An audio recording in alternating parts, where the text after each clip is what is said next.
இந்த காலாண்டில் அன்பும் நியாயமும் உள்ள தேவன் என்ற பொதுவான தலைப்பின் கீழ் இன்றைக்கு முதல் பாடத்தை நாம் படிக்க போகிறோம்.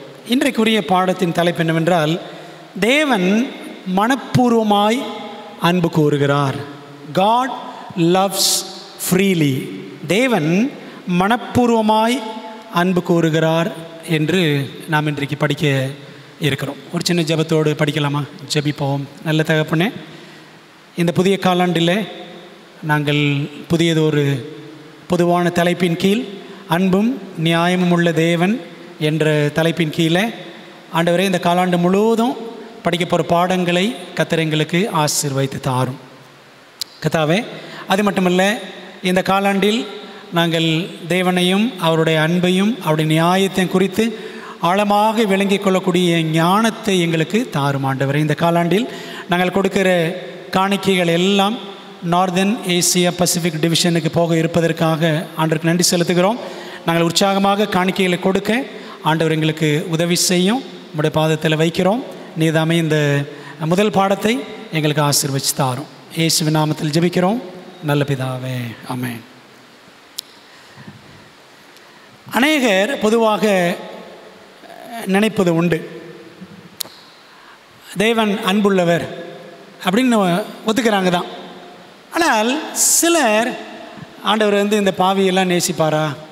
நான் ரொம்பவும் மோசமான பாவி, ஆண்டவர்கிட்ட வருவதற்கு தகுதியே இல்லாதவன், அதனால் ஆண்டவர் என்னையெல்லாம் நேசிக்க மாட்டார், தேவன் என்னை வெறுக்கிற அளவுக்கு நான் மிகப்பெரிய பாவி என்று நினைக்கிறவர்களும் உண்டு.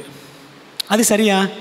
தேவன் என்னை நேசிக்கிற அளவுக்கு நான் நல்ல ஒரு மனுஷன் கிடையாது, நான் மிக கொடிய பாவி என்று நினைத்து தன்னை தகுதியற்றவன் என்று கருதி கொள்ளுகிறவர்கள் அநேகர் இருக்கிறார்கள். அது உண்மையா? அப்படி கிடையாது. தேவன் எல்லாரையும் நேசிக்கிறார். ஏனென்றால் பைபிள் சொல்லுது ஒரு உண்மையை. 1 யோவான் 4ஆம் அதிகாரம் 8ஆம் வசனம், 1 யோவான் 4ஆம் அதிகாரம் 16ஆம் வசனம். இந்த 2 வசனங்களும் இருக்கிற ஒரு அழகான அடிப்படை பைபிளில் இருக்கக்கூடிய அஸ்திபார உண்மை என்ன அப்படின்னா, தேவன் அன்பாகவே இருக்கிறார். God is love. ஆனால் நீங்கள் உலகத்தில் வெளியில் போனீங்கன்னு சொல்லுவாங்க தெரியுமா, God is loveன்னு சொல்ல மாட்டாங்க. என்ன சொல்லுவாங்க? லவ் இஸ் காட்னுவாங்க. பார்த்துருக்கீங்களா? லவ் இஸ் காட் அப்படின்வாங்க. அது தமிழில் சொல்லுவாங்க அன்பே சிவம் அப்படின்வாங்க. அன்பே சிவம்னு சொல்லுவாங்க. ஆனால் அந்த கருத்தும் தவறானது. பைபிள் தெளிவாக சொல்லுது, தேவன் அன்பாகவே இருக்கிறார். நாம் நம்முடைய உணர்வுகளின் அடிப்படையில் தேவனுடைய அன்பை நாம் கணக்கு போட வேண்டிய அவசியமே கிடையாது. சரிங்களா? அதாவது ஆண்டவர் என்னை ஏற்றுக்கொள்ளுகிறார், அதனால் தேவன் அன்பானவர். ஆண்டவர் என்னை ஏற்றுக்கொள்வது இல்லை, நான் மிக மோசமான பாவி, அதனால் தேவன் அவருடைய அன்புலாம் என்னால் புரிஞ்சுக்க முடியல என்றெல்லாம் இன்றைக்கி பலவிதமான கருத்துக்கள் அன்பை குறித்து மனிதர்கள் அநேகர் வைத்திருக்கிறார்கள். அப்போது ஒவ்வொருத்தருடைய மனித எண்ணத்தின் அடிப்படையில் தேவனுடைய அன்பு வித்தியாசப்படுமா அப்படின்னா கிடையாது. சரிங்களா? நம்முடைய எண்ணங்கள் வித்தியாசப்படுகிறது. தேவனை குறித்தும் அவருடைய அன்பை குறித்தும் அவருடைய நியாயத்தை குறித்தும் நம்முடைய எண்ணங்கள் வித்தியாசப்படுகிறது. ஆனால் தேவனுடைய அன்பு என்றுமே மாறாது. சரிதான்? அவருடைய அன்பு என்றுமே நிலையானது. அவருடைய அன்பு என்றுமே நிரந்தரமானது. அவருடைய அன்பு நித்தியமானது. சரிதான்? God's love never changes. தேவனுடைய அன்பு ஒருபோதும் மாறுவதில்லை. பிரியமான தேவ பிள்ளைகளை,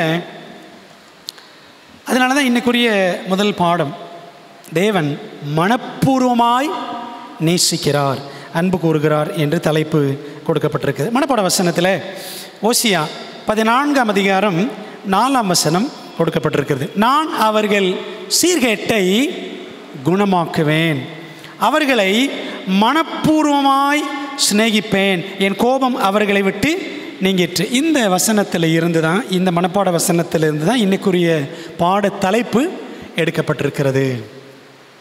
ஆண்டவர் இயேசு கிறிஸ்து ஒரு சீஷன்ட்ட கேட்டார், நீ என்னிடத்தில் அன்பாக இருக்கிறாயா? 3 தடவை கேட்டார். யார்கிட்ட கேட்டார்? பேதுருவிட்ட 3 முறை கேட்டார், யோனாவின் குமாரனாகி சீமோனே, இவர்கள் எல்லாரிலும் நீ என்னிடத்தில் அன்பாய் இருக்கிறாயா? ஏன் 3 தடவை கேட்டார் அப்படின்னா, அவன் 3 தடவை ஆண்டவர் இயேசு கிறிஸ்துவை மறுதலித்தான்.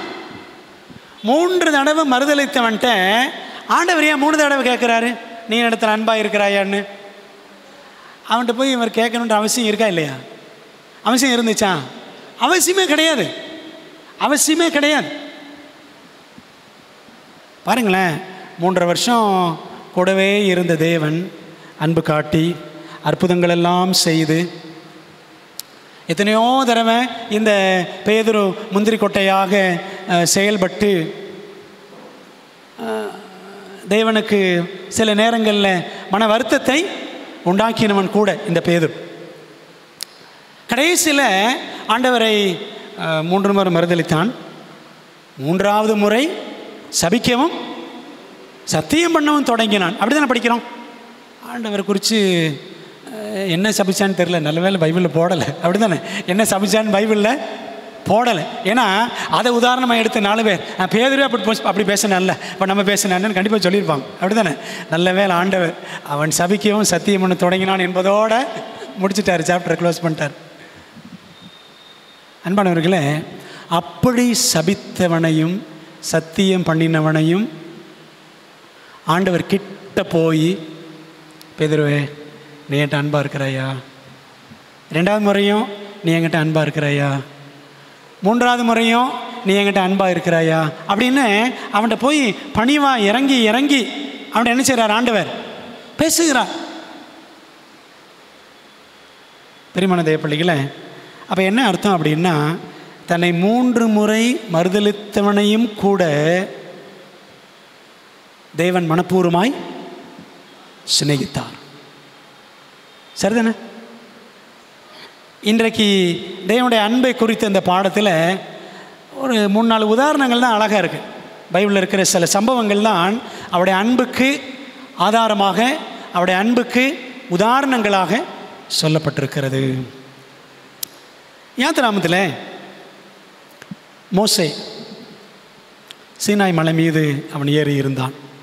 முதல் 40 நாட்கள் தேவனோடு சஞ்சரித்து ஆசரிப்பு கூடாரம் குறித்த திட்டம் வரைபடம் எல்லாம் பெற்றுக்கொண்டு தேவன் கொடுத்த 10 கட்டளைகளையும் வாங்கி கொண்டு மோசே என்ன செய்கிறாரு? கீழே இறங்கி வர்றார். இப்போ வர வழியில் பார்த்தீங்கன்னா கீழே பயங்கரமான ஒரு ஆர்ப்பரிப்பின் சத்தம் கேட்கிறது. கீழே வந்து பார்த்தா இஸ்ரவேல் ஜனங்கள் என்ன செஞ்சாங்க? ஆரோனின் தலைமையின் கீழே அவர்கள் தங்களுடைய காலணிகள், கழுத்தணிகள், அது எல்லாத்தையும் கொடுத்தாங்க. என்னென்ன இருந்துச்சோ எல்லாத்தையும் கொடுத்து இந்த ஆரோன் ஒரு பொன் கன்றுக்குட்டியை உருவாக்கி இருந்தான். எல்லாரும் என்ன பண்ணாங்க? இஸ்ரவேல் ஜனங்கள் எல்லாம் அதற்கு முன்பாக ஆடி பாடி கொண்டாடி கொண்டு இருந்தார்கள். இப்போ இந்த சூழலில் சொல்லுங்கள், தேவன் அவர்களை நேசித்தாரா? இந்த சூழலில் தேவன் இஸ்ரவேல் ஜனங்களை, தம்முடைய உடன்படிக்கையின் ஜனத்தை நேசித்தாரா? நேசிக்கல. நேசித்தார். நேசிக்கலன்னு சொல்ல முடியுமா? இப்போ அவர் நேசிக்கலன்னு வச்சுருக்காங்க, நேசிக்கவில்லை என்று வைத்துக் கொள்ளுங்களேன். ஆண்டவர் என்ன செஞ்சுருக்கணும்? மொத்தமாக அழிச்சிருக்கணும். மொத்தமாக ஆண்டவர் அழிச்சிருக்கணும். ஆண்டவர் மொத்தமாக அழிச்சல. மோசே சரி, மோசே கெஞ்சாட்டி ஆண்டரை பழிச்சுப்பாரா? அதாவது தேவன் அவர்கள் மீது மிகவும் வருத்தப்பட்டார் தான். இந்த இஸ்ரவேல் ஜனங்களுடைய செய்கையை கண்டு தேவன் கோபம் கொண்டார் தான். சரிங்களா?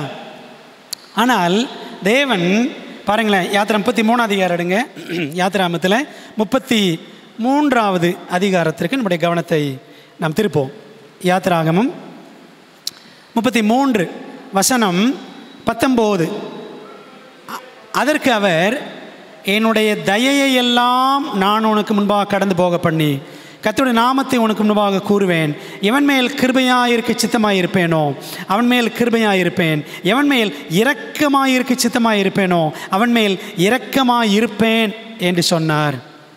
அப்போ என்ன அர்த்தம்னா, இந்த வசனத்தை படிச்சுட்டு ஆண்டவர் தன்னிச்சையாக சிலர் மீது இரக்கமும் கிருபையும் காட்ட தீர்மானிக்கிறதாகவும் சிலரை ஒதுக்குவதாகவும் சிலர் தவறாக அர்த்தம் காண்கிறார்கள். ஆனால் அந்த சூழலில் அந்த அர்த்தத்தை நாம் எடுத்துக்கொள்ள கூடாது. அதாவது தேவன் சிலரை நித்திய அழிவுக்கும் சிலரை நித்திய ஆக்கினைக்கும் முன்குறிப்பதாக நிறைய பேர் நினைக்கிறான். பாருங்களேன், இந்த இடத்துல மோசே ஆண்டவர்கிட்ட கெஞ்சுறார், ஆண்டவரே இந்த ஜனத்தின் மீது நீர் என்ன செய்யும், கிருபையாயிரும் அப்படின்றார். தேவனுடைய கோபம் பற்றி எரிந்தது தான், சரிங்களா?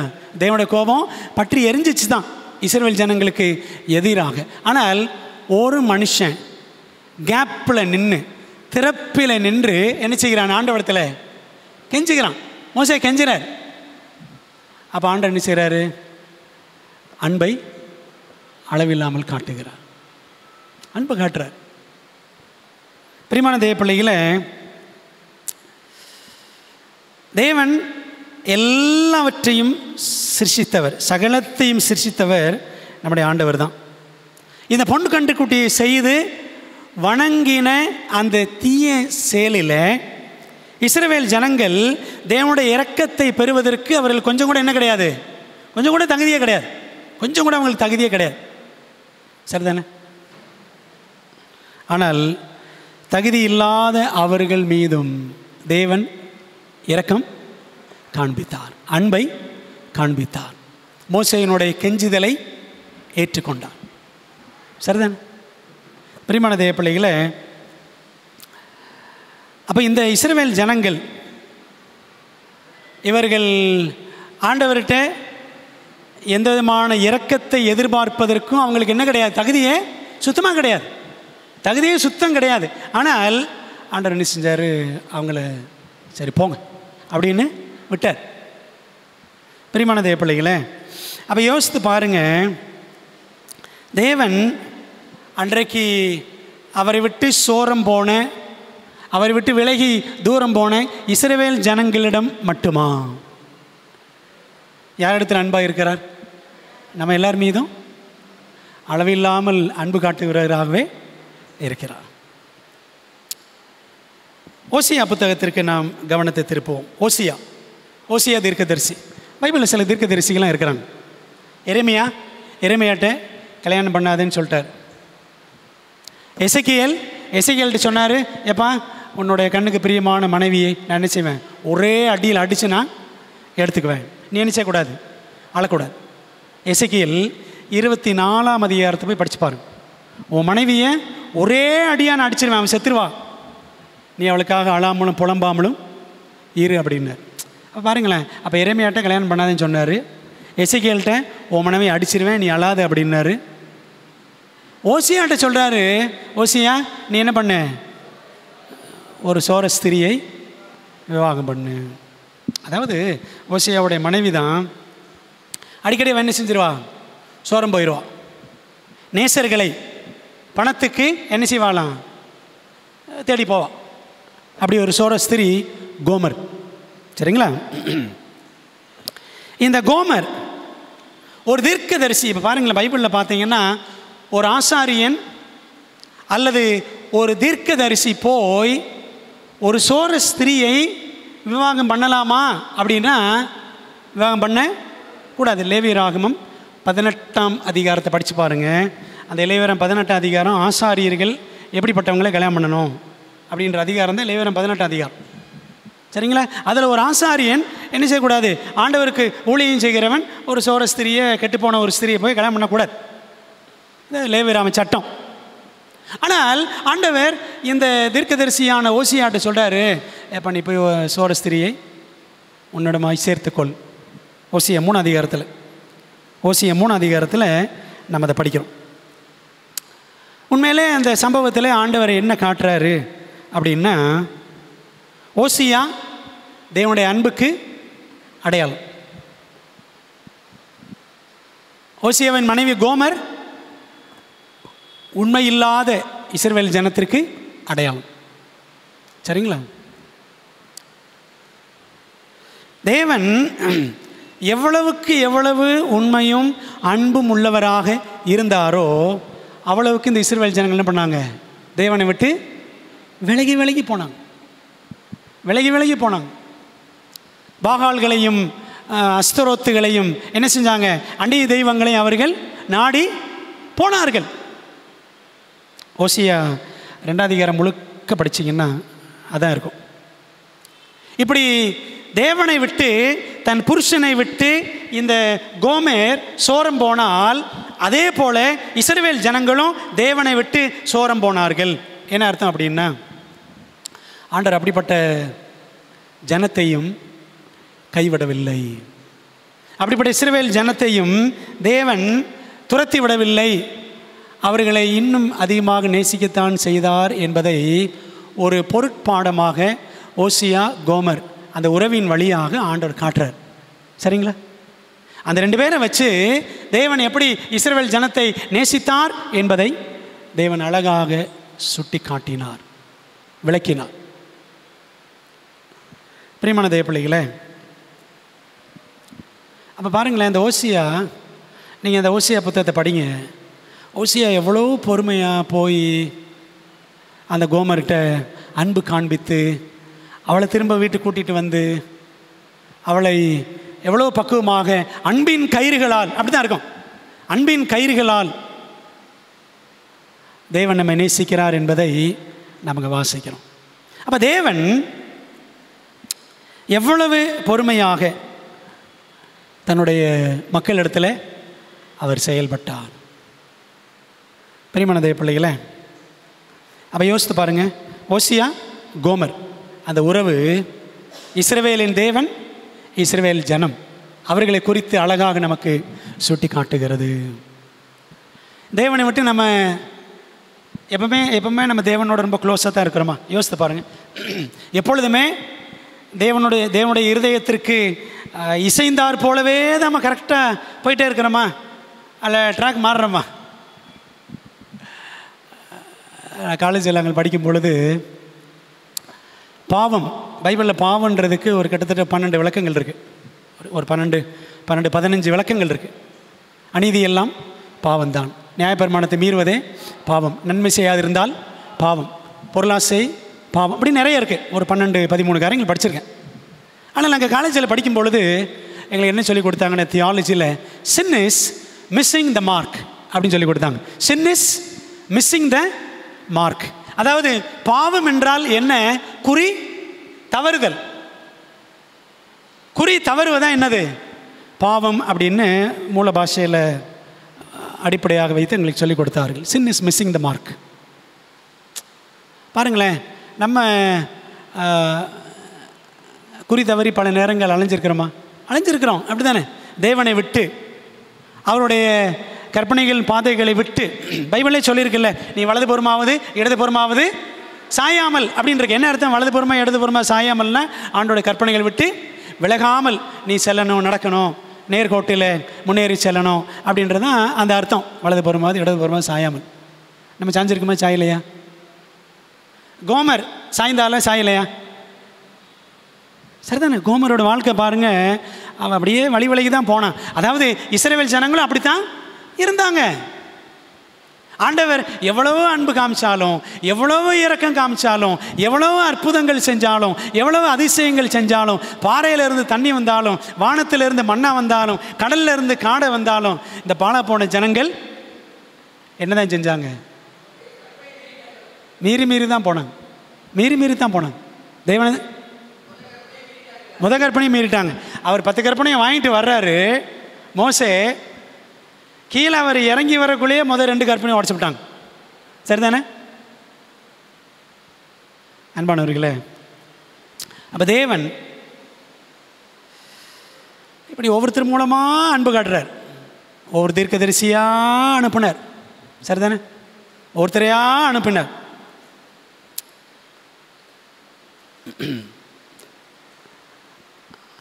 ஆதாம் ஏவாள் பாவம் செய்தார்கள். ஆதாம் ஏவாள் பாவம் செய்த பொழுது அவரே என்ன செய்தார்? இரட்சகரே தேடி வந்தார். சரி, அதுக்கு ஜஸ்ட் முன்னாடி போனோம் அப்படின்னா பரலோகத்தில் லூசிஃபர் கலகம் செய்தான். இப்போ ஒரு கேள்வி கேட்குறேன், நீங்கள் பதில் சொல்லுங்கள். லூசிஃபர் கலகம் செய்தான். லூசிஃபர் கலகம் செய்ததுக்கு அப்புறம் ஆண்டவருக்கு இந்த உலகத்தில் மனுஷனை மனுக்குலத்தை படைக்கணுன்ற அவசியம் இருந்துச்சா? அது அவசியமா இல்லையா? அவசியமா இல்லையா? அவசியமே கிடையாது. நீங்கள் பாடத்தை படித்து பாருங்கள், அப்படி தான் இருக்குது. மனிதனை படைக்கணும், அதாவது தன்னை நேசிக்கிற ஒரு கூட்டத்தை உருவாக்குன்ற அவசியம் ஆண்டவருக்கு இல்லை. ஆனாலும் தேவன் விருப்பத்தோடு, பாருங்கள், நீங்கள் செவ்வாய்க்கிழமை பாடத்தில் படிச்சிங்கன்னா, தேவன் விருப்பத்தோடு இந்த உலகத்தை சிருஷ்டித்தார். சரிங்களா? விருப்பத்தோடு அவர் நம்மை படைத்தார். தேவனுக்கு தம் அன்பை காட்டுவதற்கு சிருஷ்டிகள் தேவைப்படவில்லை. ஏன் தெரியுமா? ஏற்கனவே தேவத்துவம், பிதா, குமாரன், ஆவியானவர் எல்லாம் எப்படி தான் இருந்தாங்க? ஒருத்தருக்கு ஒருத்தர் அன்பாக தான் இருந்தாங்க. நீங்கள் படிச்சிங்கன்னா யோவான் 17ஆம் அதிகாரம் படிங்க. ஜான் சாப்டர் 17, யோவான் 17ஆம் அதிகாரத்தில் வசனம் 24, ஆண்டவர் இயேசு கிறிஸ்து செய்த அந்த நீண்ட ஜெபத்தில் 17:24 வாசிக்கிறேன். பிதாவே, உலகத் தோற்றத்திற்கு முன் நீர் என்னில் அன்பாயிருந்தபடியினால், உலகத் தோற்றத்துக்கு முன் நீர் என்னில் அன்பாயிருந்தபடியினால். தேவன் அன்பாகவே இருக்கிறார். பிதாவும் குமாரனும் ஆவியானவரும் எப்படி இருந்தாங்க? ஒருவர் ஒருவர் அவர்கள் தேவர் இட்டர்னல் இன் லவ், அந்த அன்பில் அவர்கள் நித்தியமானவர்களாக இருந்தார்கள். சரிதானே? ஆனாலும் இப்படி தேவத்துவத்தில் அன்பு காட்டுகிறவர்களாக பிதாவும் குமாரனும் ஆவியானவரும் இருந்தார்கள். ஆயினும் தேவன் விருப்பத்தோடு நம்மை சிருஷ்டித்தார். அவரது அன்பின் தன்மையின்படி தேவன் இந்த உலகத்தை சிருஷ்டிக்க தீர்மானித்தார். சிருஷ்டிகளோடு அவன் அன்பின் உறவை ஏற்படுத்தினார். சரிங்களா? நம்ம மீது வைத்த அன்பின் நிமித்தமே தேவன் உலகத்தை படைத்தான். உலகத்தை படைச்சு தேவபக்தியில் ஒரு சந்ததியை உருவாக்க வேண்டும் என்று தேவன் தம்முடைய சுயாதீன சித்தத்தின்படி செயல்பட்டார். சரிங்களா? பாருங்க, அப்படி ஆதாமேவளை தேவன் படைத்து ஒரு தேவபக்தி உள்ள பயபக்தி உள்ள பரிசுத்த சந்ததியை உருவாக்கணும்னு நினைச்சாரு. அங்கேயும் சாத்தான் வந்து என்ன பண்ணிட்டான்? பாவ விதையை விதைத்து விட்டான். சரிதானே? ஆகவே 6000 ஆண்டுகால பாவ போராட்டம் இந்த பூமியில் இன்னும் நடந்து கொண்டிருக்கிறது. சரிங்களா? இப்போ சொல்ல போனால் இந்த மாபெரும் போராட்டம், கிரேட் கான்ட்ரவர்சி என்ற இந்த மிகப்பெரிய நீதிக்கும் அநீதிக்குமான இந்த போராட்டத்தில், பாவத்துக்கும் நீதிக்கும் இடையிலான இந்த போராட்டத்தில், ஒளிக்கும் இருளுக்கும் இடையிலான இந்த போராட்டத்தில், சத்தியத்துக்கும் அசத்தியத்துக்கும் இடையிலான இந்த போராட்டத்தில், கிறிஸ்துவுக்கும் பிசாசுக்கும் இடையிலான இந்த போராட்டத்தில் நீங்கள் நான் என்ன செய்கிறோம்? நடுவில் நிற்கிறோம். ஏன் இருக்கிறோம்? ஏன் தேவன் நம்மை படைத்தார் அப்படின்னா, தேவன் அன்புள்ளவர், அவர் நியாயமுள்ளவர், அவர் நீதி உள்ளவர் என்பதை விளங்க பண்ணுவதற்கான சாட்சிகளாக ஆண்டவர் உங்களை என்ன செஞ்சிருக்கிறார்? அந்த உலகத்தில் வச்சிருக்கிறார். சரிங்களா? ஆண்டவர் இயேசு கிறிஸ்து ஒரு ஓமை சொன்னார். மத்தேயு 22ஆம் அதிகாரத்தில் ஒரு ராஜா தன்னுடைய குமாரனுக்கு என்று என்ன செய்கிறாரு? ஒரு பெரிய கல்யாண விருந்து ஆயத்தம் பண்ணுறார். ஆயத்தம் பண்ணி எல்லாரும் என்ன செய்யுங்க, கல்யாண விருந்துக்கு வாங்கன்னு சொல்லி அழைப்பு கொடுக்கிறார். மத்தேயு 22 முதல் 14 வசனங்களில் நம்ம அதை வாசிக்கிறோம். ஆனால் அந்த ஓமையை சொல்லுது, அநேகர் என்ன செய்யலையாம், அந்த அழைப்புக்கு வர மனதில்லாமல் போனார்கள். அப்போ ராஜா என்ன செய்கிறாரு? ஒன்றுக்கு மேற்பட்ட முறை வேலைக்காரர்களை அனுப்புகிறார். இப்போ என்ன செய்கிறாங்க? அந்த அழைப்பை நிராகரித்தார்கள். அது இதில் மோசமான விஷயம் என்ன அப்படின்னா, இப்படி யாரெல்லாம் வந்து வேலைக்காரர்கள் வந்து அழைப்பு கொடுத்தாங்களோ அவங்களையும் பிடிச்சி என்ன பண்ணாங்க? கொண்டு போட்டாங்க. சரிதானே? அப்போ இந்த ராஜா விருந்து ஆயத்தமாக இருக்கிறது, அழைக்கப்பட்டவர்களோ அபாத்திராய் போனார்கள். நீங்கள் என்ன பண்ணுங்க, வழிகளில் சந்துகளில் சந்திகளில் அங்கங்கே இருக்கக்கூடிய வெளிகளில் இருக்கிற எல்லாரையும் என்ன பண்ணுங்க, கூட்டிகிட்டு வாங்க, காணப்படுகிற யாவரையும் கல்யாணத்திற்கு அழைத்து கொண்டு வாருங்கள்னு சொல்கிறாரு. இப்போ எல்லோரும் வந்தாங்க. விருந்து சாலை நிரம்பி வழிந்து. அப்போ அந்த ராஜா உள்ளே வந்து பார்வையிடுகிறார். ஒரே ஒரு நபர் மாத்திரம் கல்யாண வஸ்திரம் இல்லாமல் அவன் உள்ளே இருந்ததை ராஜா பார்த்துட்டு சொன்னார், இவன் என்ன பண்ணுங்க, கட்டி கொண்டு போயிருங்க அப்படின்னு சொல்லிட்டார். அப்போ அந்த ஓமையில் ஆண்டவர் இயேசு கிறிஸ்து சொன்னார், அழைக்கப்பட்டவர்களோ அநேகர், தெரிந்து கொள்ளப்பட்டவர்களோ சிலர். தெரிந்து கொள்ளப்பட்டவர்கள்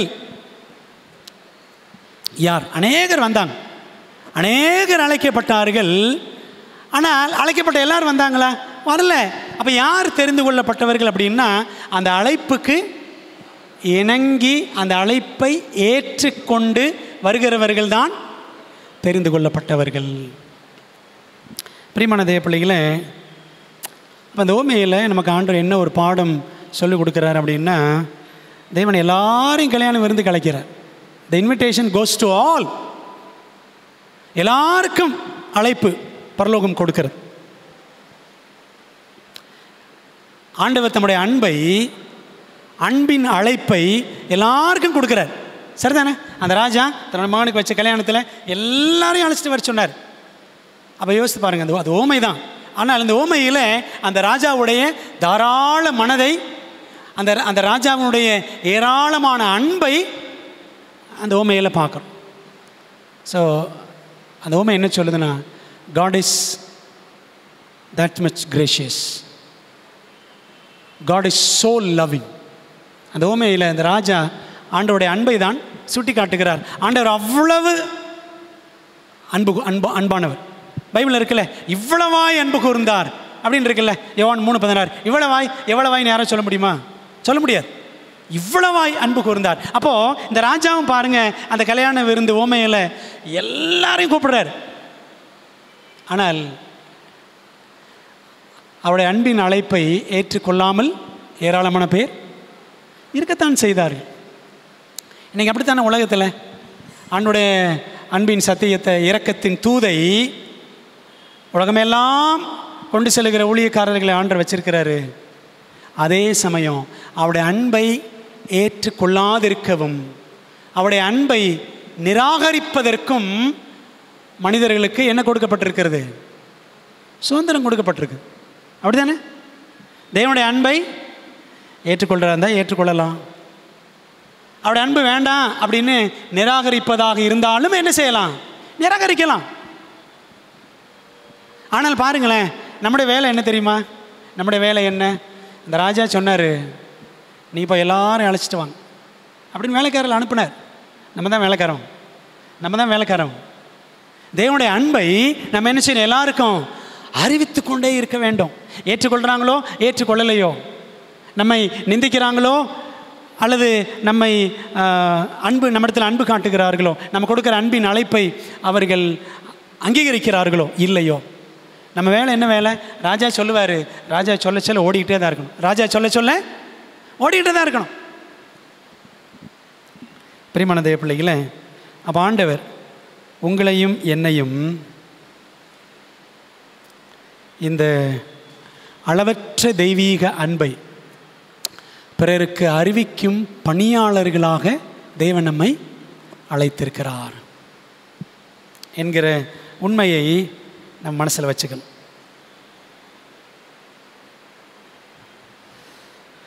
ஆண்டவர் இயேசு கிறிஸ்து கண்ணீரோடு எருசலேமை பார்த்து தம்முடைய மரணத்திற்கு முன்பாக என்ன சொன்னார்? எருசலேமே, கோழி தன் குஞ்சு உன்னிடத்தில் தீர்க்கதரிசிகளை கொலை செய்து உன்னிடத்தில் அனுப்பப்பட்டவர்களை கல்லெறிகிறவளே, கோழி தன் குஞ்சுகளை தன் சிறுகளின் கீழே கூட்டி சேர்த்து கொள்ளும் வண்ணமாக நான் எத்தனையோ தரம் உன் பிள்ளைகளை என்னிடமாய் கூட்டி சேர்த்து கொள்ள மனதாக இருந்தேன், உங்களுக்கோ மனதில்லாமல் போயிற்று. இது அப்படியே அந்த கல்யாண விருந்து உவமையிலையும் படிக்கலாம். அநேகர் அந்த அழைப்புக்கு இணங்கி வர மனதில்லாதிருந்தார்கள். இஸ்ரவேல் ஜனங்கள் அப்படித்தான் இருந்தாங்க. இஸ்ரவேல் ஜனங்கள் ஆண்டவர் எவ்வளோ தீர்க்கதரிசிகள் அனுப்பினார். சரிதானே?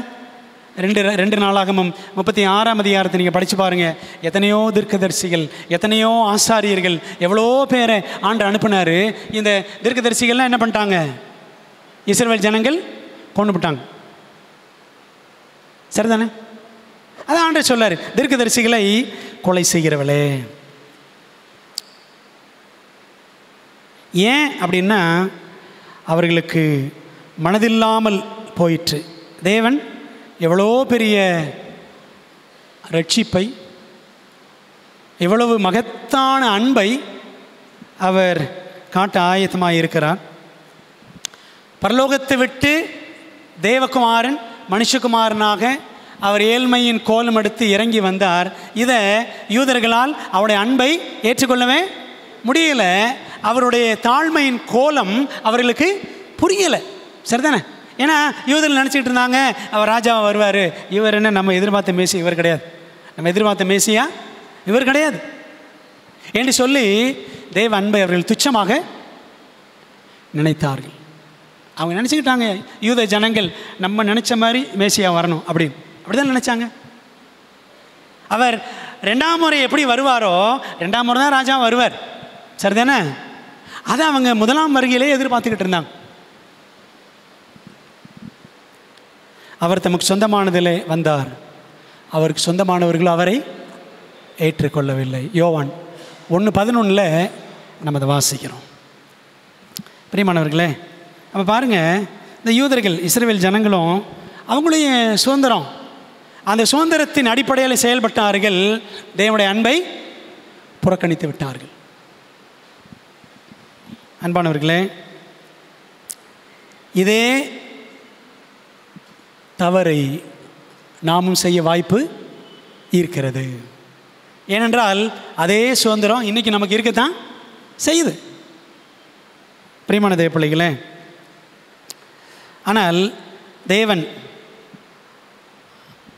உலகத் தோற்றத்திற்கு முன்னமே நம்மிடத்தில் அன்பு கூர்ந்தார். மனுஷன் ஏதோ பாவம் செஞ்சுட்டான்னு உடனே படபடன்னு ஒரு திட்டம் போட்டு ஆண்டவர் அப்படி என்ன செய்யலை, இந்த உலகத்திற்கு மனிதனாக அவர் அவதரிக்கவில்லை. பைபிள் ஒரு வசனம் படிக்கலாம் பாருங்களேன். ரோமர் 16:25 நான் வாசிக்கிறேன். ரோமன் 16:25. ரோமர் 16:25. ஆதி காலம் முதல் அடக்கமாயிருந்து இப்பொழுது தீர்க்க தரிசன ஆகமங்களினாலே அனாதி தேவனுடைய கட்டளையின்படி வெளியரங்கமாக்கப்பட்டதும் சகல ஜாதிகளும் விசுவாசத்திற்கு கீழ்ப்படியும்படிக்கு அவர்களுக்கு அறிவிக்கப்பட்டதுமாயிருக்கிற ரகசியத்தை வெளிப்படுத்துகிறதான அப்படின்னு படிக்கிறோம். தேவனுடைய அன்பு ஆதி காலம் முதல் அடக்கமாயிருந்த ரகசியம். அது தேவன் உலகத் தோற்றத்திற்கு முன்பாகவே, உலகம் படைக்கப்படுவதற்கு முன்பாகவே நம்ம எல்லாரையும் அவர் மனதில் அவர் சுமந்து கொண்டிருந்தார். சரிதானே? மனுக்குலம் உருவாக்கப்பட வேண்டும், மனுக்குலத்திற்காக தம் ஜீவனை கொடுத்து தெய்வீக அன்பை விளங்க பண்ண வேண்டும் என்ற ஆதி காலம் முதல் அடக்கமாயிருந்த அந்த ரகசியம் அதிகாலம் முதலே உலகத் தோற்றத்துக்கு முன்பாகவே ஆண்டவர் திட்டம் வச்சுருந்தார். நம்ம படைக்கணும்னு அவசியம் கிடையாது, நமக்காக இயேசு கிறிஸ்து மனுஷனாக வரணுன்ற அவசியம் கிடையாது, நமக்காக சிலுவையில் உயிரை கொடுக்கணும்னு அவசியம் கிடையாது. சரிதானே? நம்ம எவ்வளவு தவறுகிறோம், எவ்வளவு பாவம் செய்கிறோம், எவ்வளவு சுயமாக செயல்படுகிறோம், இப்படியெல்லாம் நம்ம செயல்பட்டு கொண்டே இருக்கும் பொழுது நம்ம இன்னும் விட்டு வைக்கணுன்ற அவசியம் ஆண்டவருக்கு கிடையாது. சரிதானே? நமக்கு இவ்வளோ கிருபைக்கு மேல் கிருபையை நம்மேல் நமக்கு ஊற்ற வேண்டும் என்ற கட்டாயம் ஆண்டவருக்கு கிடையாது. But still God loves us. சரிதானே? தேவன் நம்மையில் அன்பாகவே இருக்கிறார். ஒரே ஒரு காரியத்தை சொல்லி நான் முடிச்சிடறேன். வெள்ளிக்கிழமை பாடத்தில் கொடுத்துருக்கு, என்ன கொடுத்துருக்கு தெரியுமா? அவரது அன்பான குணத்தை வெளிப்படுத்துவதே உலகத்திற்கு கொடுக்கப்பட வேண்டிய இரக்கத்தின் கடைசி ஒளிக்கதிர்கள் இரக்கத்தின் கடைசி செய்தி. தேவ பிள்ளைகள் அவருடைய மகிமையை வெளிப்படுத்த வேண்டும். தங்கள் வாழ்க்கையிலும் குணத்திலும் தேவ கிருபை தங்களுக்கு செய்திருப்பதை வெளிப்படுத்த வேண்டும். இந்த உலகம் எதற்காக காத்திருக்கிறது? எலன் வைட் அம்மையார் எழுதுகிறாங்க, இந்த உலகம் எதற்காக காத்திருக்கிறது அப்படின்னா, the world is waiting for the revelation of God's character. சரிங்களா? தேவனுடைய அன்பின் குணத்தை நாம் வெளிப்படுத்த வேண்டும் என்று உலகம் நமக்காக காத்திருக்கிறது. சரிங்களா? அன்பானவர்களே, நம்ம வேலை செய்கிற இடங்களில், குடும்பங்களில், அக்கம் பக்கங்களில், சபையில், எல்லா இடத்துலையும் தேவனுடைய அன்பை வெளிப்படுத்துகிறவர்களாக நாம் விளங்கும்படி பரலோகம் நம்மிடத்தில் எதிர்பார்க்கிறது. ஆகவே ஆண்டவருடைய சமூகத்தில் நம்மை ஒப்பு கொடுப்போம். தேவன் தம்முடைய அளவற்ற அன்பினால் நம்மை நிரப்பி, இன்றைக்கி நம்ம முதல் பாடம் தான் படிச்சிருக்கிறோம். தொடர்ந்து ஒவ்வொரு வாரமும் இந்த காலாண்டு முழுவதும் தேவனுடைய அன்பையும் நியாயத்தையும் குறித்து நம்ம என்ன செய்ய போகிறோம்? படிக்க போகிறோம். இன்றைக்கி படிக்கிற பாடம் அதுதான். தேவன் அளவற்ற அன்பு நம்மிடத்தில் காட்டுகிறார். அவருடைய அன்பு அனாதி அன்பு. சரிதானே? அவருடைய அன்பு அனாதி அன்பு, முடிவே இல்லாத அன்பு. இந்த அன்பின் அடிப்படையில் அவர் நம்மை படைக்கணுன்ற அவசியம் இல்லை, நமக்காக உயிரை கொடுக்கணும்னு அவசியம் இல்லை. ஆனால் அவர் நம்ம மீது, நாம் அன்பற்றவர்களாக இருந்தாலும் அவர் நம்ம மீது அன்பாகவே இருக்கிறார். மூணாவது என்ன அப்படின்னா, இந்த அன்பை, இந்த தெய்வீக அன்பை ஏற்றுக்கொள்ளவும் செய்யலாம், அதை நிராகரிக்கவும் எனக்கு உரிமை இருக்கிறது. நாலாவது பாடம் கடைசியாக சொன்னேன், இந்த அன்பிற்கு சாட்சிகளாக நாம் இருக்கணும். இந்த தெய்வீக அன்பை நம் வாழ்க்கையில் என்ன செய்யணும்? எவ்விடத்திலும் வெளிக்காட்ட வேண்டும் என்பதற்காக தான் ஆண்டவர் நம்ம இந்த உலகத்தில் வச்சிருக்கிறார். ஸோ ஆகவே ஆண்டவருக்கு ஒப்பு கொடுப்போம். தேவன் நம்மை மனப்பூர்வமாய் சிநேகிக்கிறார். அதான் மனப்பாட வசனம், மனப்பூர்வமாய் நம்மை சிநேகிக்கிறார். ஆங்கிலத்தில் மனப்பூர்வமாய் என்றால் வாலண்டரிலி, அந்த அர்த்தம் தான் எபிரேய பாஷையில் இருக்குது. வாலண்டரிலி, தன்னார்வத்துடனே அவர் நம்மை நேசிக்கிறார். சரிங்களா? ஸோ அந்த தெய்வீக அன்பு நம்மிடத்திலிருந்தும் என்ன செய்யணும்? புறப்பட வேண்டும் என்பதுதான் தேவனுடைய எதிர்பார்ப்பு. ஆகவே அந்த அன்பிற்கு சாட்சிகளாக நாம் நம்மை அர்ப்பணித்து வாழ்வோம். கர்த்தர் நம்மை ஆசீர்வதிப்பாராக. ஒரு சின்ன ஜெபம் பண்ணிடுமா? நல்ல தகப்பனே, இந்த வேலைக்காக நன்றி. இந்த நாளிலே முதல் பாடத்தை நாங்கள் கற்றுக்கொள்ள எங்களுக்கு உதவி செய்தீர், அதற்காக நன்றி செலுத்துகிறோம். தேவனுடைய அனாதி சிநேகத்திற்காக ஸ்தோத்திரம். அனாதி சிநேகத்தால் உன்னை சிநேகித்தேன், ஆதலால் காருண்யத்தால் உன்னை இழுத்து கொள்கிறேன் என்று ஆண்டவர் சொல்லியிருக்கிறீர் ராஜா. உம்முடைய அனாதி அன்புக்காக ஸ்தோத்திரம். ஆண்டவரே, நாங்கள் அந்த அன்புக்கு அருகதை உள்ளவர்களே அல்லர் என்றாலும், அந்த அன்புக்கு நாங்கள் அபாத்திரர் என்றாலும், ஆண்டவர் உம்முடைய அன்பை எங்கள் மீது பொழிகிறீர் என்பதற்காக நாங்கள் ஸ்தோத்திரம் செலுத்துகிறோம். தேவ கிருபையும் காருண்யமும் எங்களை தொடர்ந்து தாங்கட்டும். கர்த்தர் தாமே தொடர்ந்து எங்களை வழி நடத்தும். இந்த காலாண்டு முழுவதும் எங்களோடு பேசும், ஆசீர்வதியும். இயேசுவின் நாமத்தில் ஜெபிக்கிறோம் நல்ல பிதாவே, ஆமென்.